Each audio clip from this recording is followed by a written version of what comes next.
Good morning, good morning, good morning, community. Good afternoon, community. How are you all? How's Maryland, Baltimore, New Jersey, New York? How are you? Chicago, Atlanta, Philadelphia? How are you, my people? Yes, yes, California, we're hanging in there. Janine Macklin, transformational speaker, wealth guide, and catalyst. And I really am on a mission to empower everyone, but women in particular, to live with greater money confidence, to claim your financial freedom, and to create your wealth plan, to create your vision for how you're going to walk into prosperous living, however you define that for yourself. Although, because most of what we normally would do back in 2019 has been overshadowed by the powerful transformational evolution that's happening on the planet, that has not been my sole focus.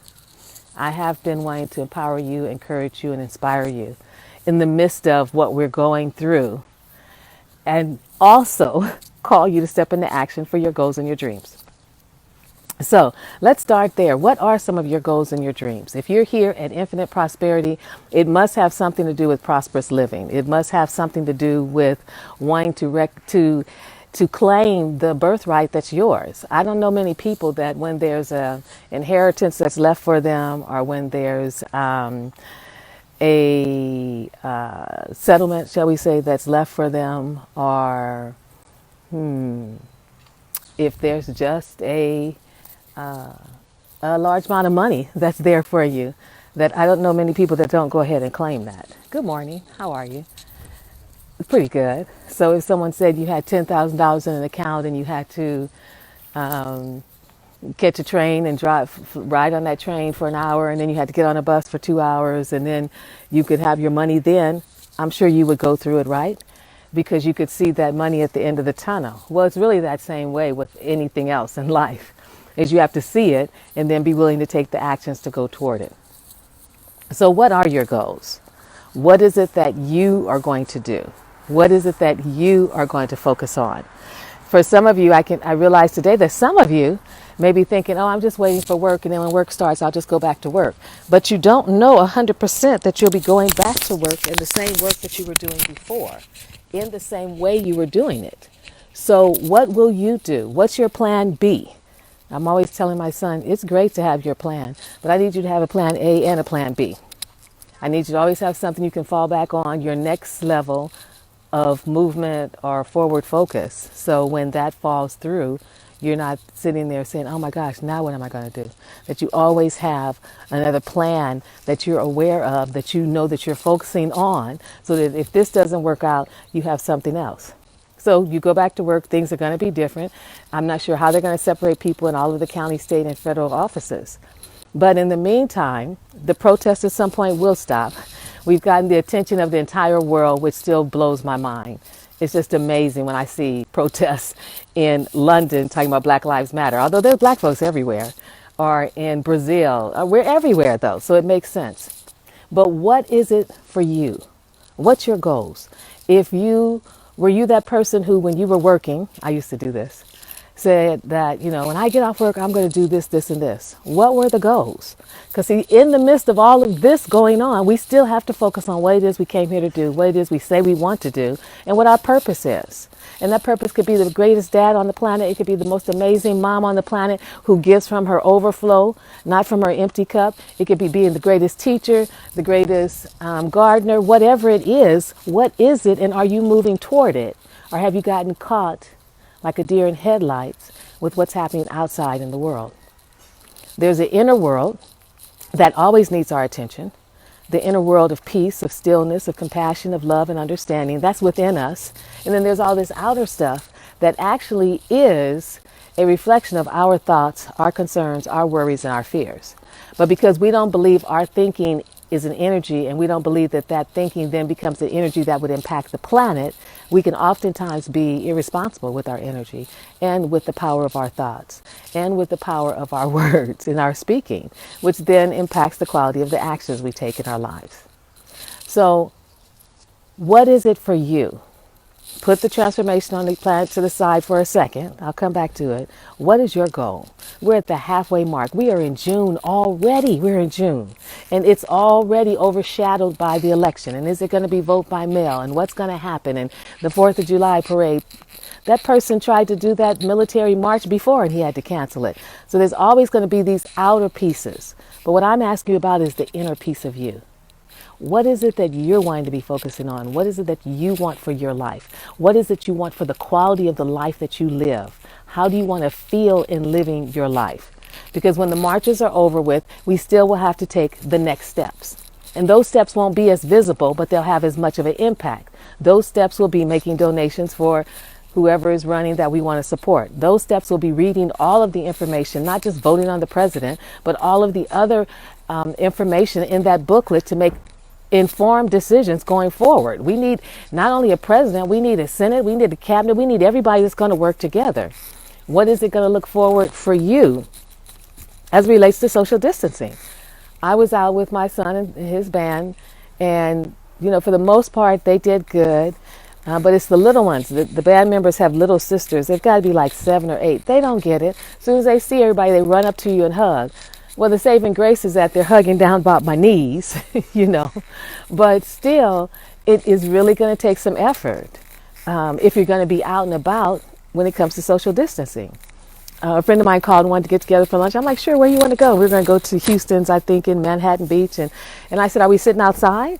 And she said, oh, yeah. I'm like, I'm not going inside of a restaurant yet to breathe that recycled air and people coughing. How do you eat with a mask on? How do you do all that? At some point, you have to take your mask off to eat at a restaurant.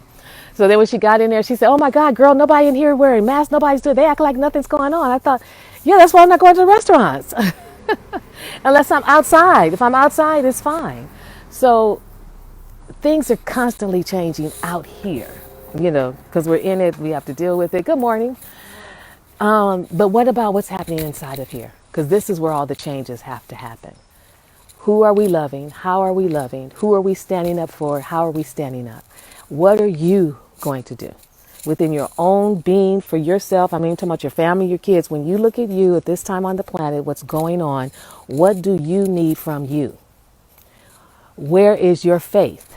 Where are you standing in fear, anxiety, and worry? Look at those particular areas.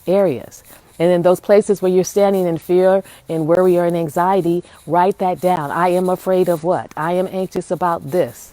I'm worried about that. Get it out from inside of you. You cannot imagine how it helps to put it in your journal. You really should be journaling 2020. There should be so many books that come out next year about this experience and what happened and what ways you learned and the ways you grew. But anyway, so put it in your journal. Write it down. What are you worried about? What are you anxious about? What are you afraid of?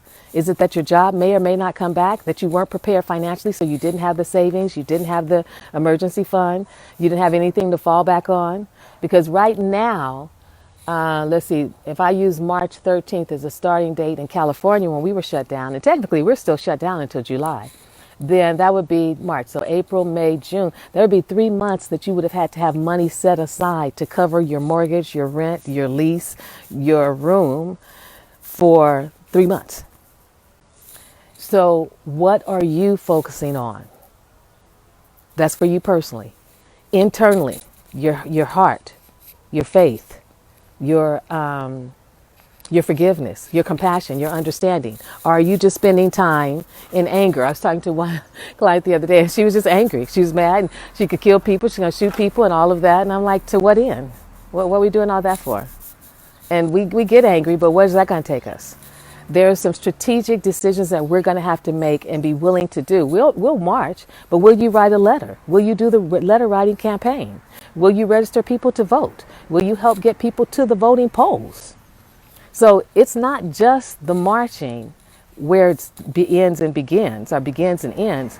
It's our next steps. And at the same time that we're looking at the next steps for the world that we live in, I need you to also be looking at the next steps for your life.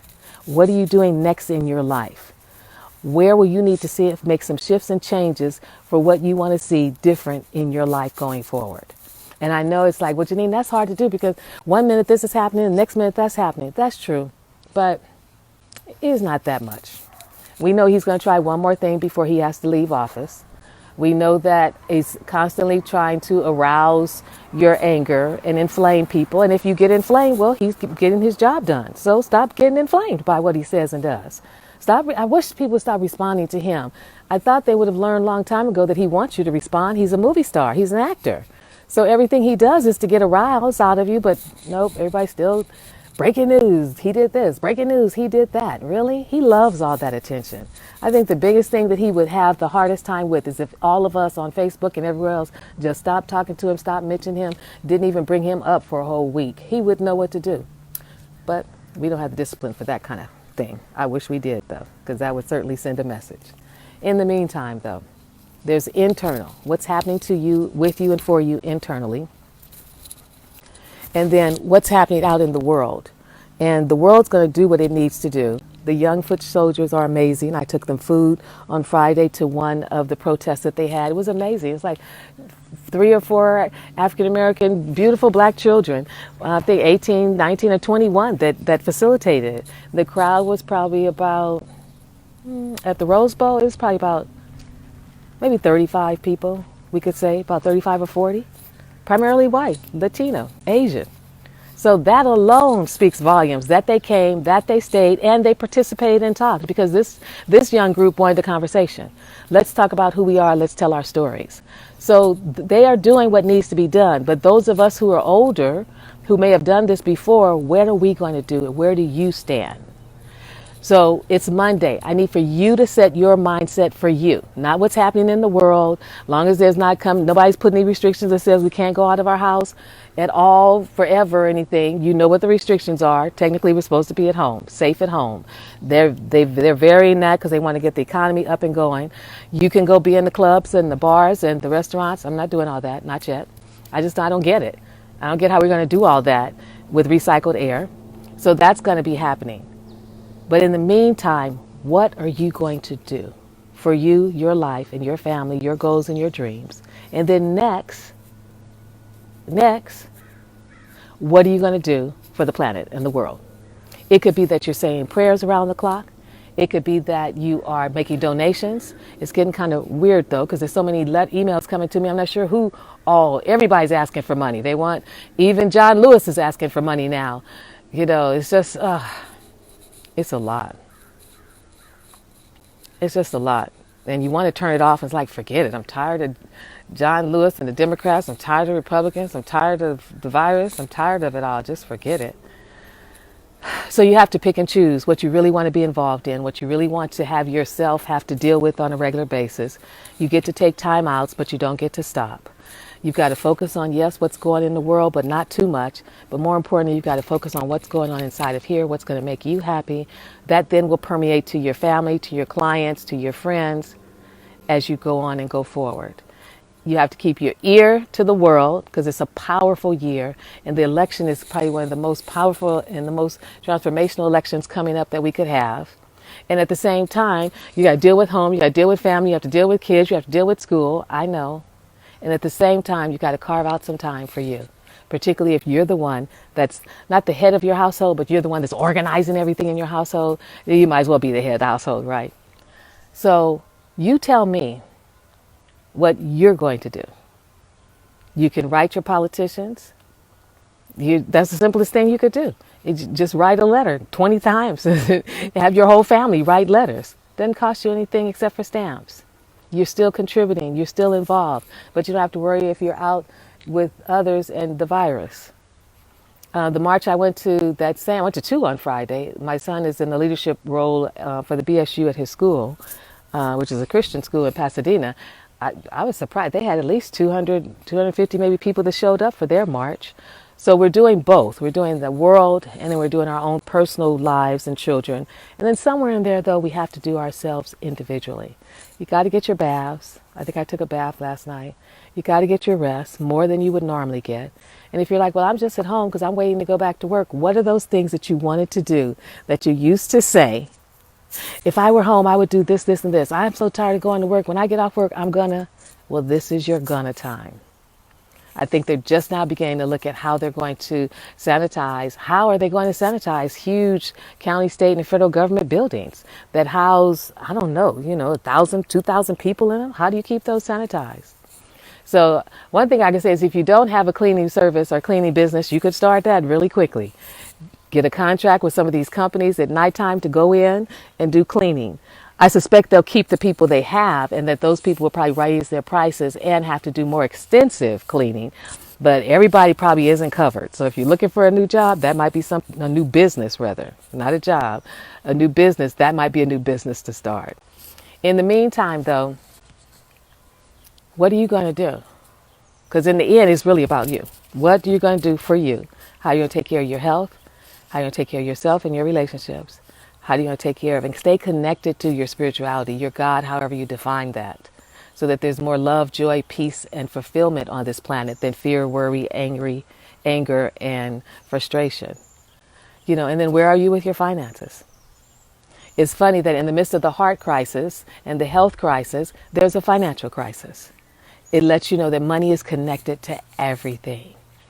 So I'll be inviting you to join me for an upcoming challenge. It's going to be a 5-day Create My Wealth Plan challenge. I'd love for you to join me so that we can look at that and talk with you about creating your wealth plan. What is a wealth plan? It's simply a vision that you have for your life that's going to walk you into prosperous living. And that's going to be different from each person. People want different things at different levels. But nonetheless, having it is one thing versus not having a vision for where you want to go at all and how you want to move into having greater money confidence and financial confidence, how you're going to move into claiming your financial freedom for yourself and then begin to live financially secure. So if any of that is of value to you or something you'd be interested in as well as dealing with what's going on in the world, then simply be on the lookout for that. This Thursday, I will be hosting another Prosperity Blessing Circle. You can jump on that. I'll put the link below. It was a great call we did last month. We do talk about what's going on in the world. We talk about what's going on in your business. We create a circle around some of the goals that we want to see manifesting. And then we do simply an affirmative prayer over all of that. So if that's something you'd be interested in as well, I'll put that link below as well. Take good care. Have a great day, no matter what.